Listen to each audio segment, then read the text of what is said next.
This windowless gray box in Switzerland isn't a factory. It's a bank account that holds $100 billion in fine art. But because none of these paintings will ever hang on a museum wall, we have to look at the invisible map where the ultra-wealthy store their money. It's hidden. The Geneva Freeport is the oldest and largest facility of its kind in the world. It started back in 1888 as a simple depot to store grain and wine before they were shipped across the border. But today, it's become a high-security black hole for global capital. It's a vault, but as tax laws changed, the grain was replaced by Picassos. Today, an estimated 40% of what sits in these rooms is fine art.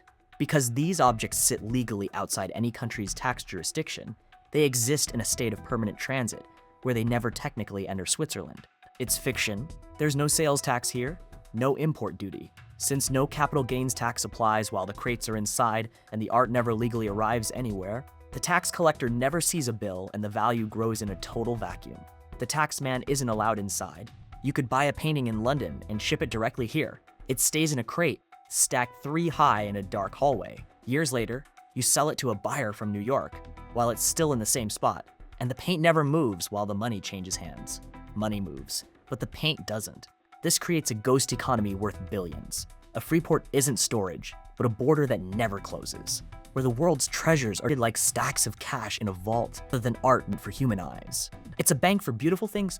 In 2014, the model went global when Luxembourg opened its own Freeport right next to the airport. It's a bunker designed for speed. High-value goods land on the runway and disappear into the vault within minutes, allowing wealth to vanish before the local customs agents can even start their paperwork. It's efficient. Singapore did the same in 2010. They built a massive facility next to Changi Airport to capture the flow of Asian wealth. These places compete to be the most convenient non-place on Earth, offering a level of anonymity that traditional banks simply cannot match in today's financial climate. It's a race. Therefore, the map of global wealth isn't a list of cities.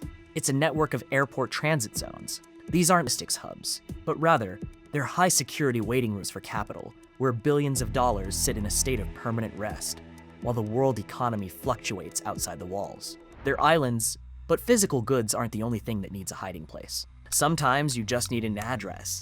If you go to 1209 North Orange Street in Wilmington, Delaware, you'll see a small 2-story building that looks ordinary, yet it serves as the legal foundation for over 300,000 companies. It's the registered address for 300,000 different companies. There are more registered businesses in Delaware than there are actual people living in the state.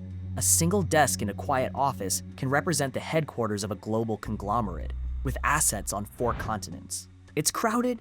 Companies flock here because the laws are built for privacy and low taxes. You don't need an office or employees. You just need a mailbox and a legal agent to sign your papers. And as long as you maintain this thin thread of residency, you can shield your assets. It's sanctuary. Therefore, a billion-dollar enterprise can exist entirely inside a filing cabinet. Delaware isn't a state. It's a legal loophole with a zip code, a place where the rules of the traditional economy don't apply as long as you have the right lawyers and paperwork to stay invisible. It's paradise. When the world economy gets shaky, people want something they can touch. That's why the Zurich gold vaults exist. Deep under the streets of Switzerland, tons of physical gold bullion sit on heavy wooden pallets. And because people trust the weight of metal more than digital code, these vaults stay full. Owners living in London or Dubai pay a fee to keep their bars in these high-security rooms. The gold is heavy and expensive to move, so it almost never moves at all, and because the insurance costs are so high, the owners prefer to let the gold sit for decades. It's permanent. When one billionaire sells gold to another, the vault workers just update a spreadsheet. They might move a few bars from one cage to another down the hall, but that's it. And since the gold stays within the same perimeter, there's no need for armored trucks or police. No risk. The metal stays in the dark while the value bounces around the world at the speed of light. A gold vault isn't a bank. It's an anchor for digital numbers, a physical tether that gives people the confidence to trade billions because they know the metal is safe in a basement. If you walk through central London at night, you'll notice something strange. Many of the most expensive townhomes have no lights in the windows. These aren't homes. They're safety deposit boxes made of mortar, designed to hold value in a stable market without anyone living inside. They're empty. Large parts of the city are owned by shell companies registered in places like the British Virgin Islands. The owner's name is hidden behind layers of paperwork. This keeps the money safe from local taxes, and by the time you peel back the layers, the trail has often gone cold. It's over. Real estate is the ultimate way to park cash. It's stable and it's physical, but it also changes the city. London property isn't housing. It's an offshore account you can walk past on the sidewalk, an asset that has been stripped of its social purpose for profit. It's a vault. Remember the painting that never moved? This is the mechanism that makes it all work. It's called the Frictionless Sale.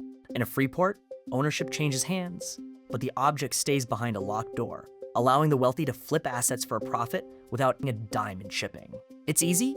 This means you can flip a masterpiece 5 times in a year and never pay a dime in customs. The art is like a chip in a casino. It only has value because everyone agrees on what it's worth. And as long as it stays in the Freeport, it remains liquid currency. If the art ever left the Freeport to go to a real home, the tax bill would be millions. So, the owners keep it in the crate forever. The art isn't for looking at, it's for holding value, serving as a silent witness to transactions that have nothing to do with beauty. It's frozen, but the walls are starting to crack. After the 2016 Panama Papers, the world started looking closer at these hidden zones. People realized that looted antiquities and laundered money were hiding in the shadows. And as public pressure grew, governments realized these black holes were costing them billions in revenue. It's ending. New laws are forcing freeports to keep better records. They now have to identify who actually owns the crates. The era of total anonymity is fading away as governments hunt for tax revenue, and the once impenetrable walls are slowly becoming transparent as international regulators demand to see inside. The shadows shrink. However, as long as there are borders, there will be ways to sit between them. The ultra-wealthy will always find a new windowless box. Transparency isn't a cure. It's just a reason to find a deeper vault, because as long as the system has loopholes, capital will find a way to hide. A secret isn't a lie. It's just a place where the light hadn't reached yet. It's a map of the world that only a few people are allowed to see. And until the light shines everywhere, the boxes will stay closed. The invisible map remains. It's still there,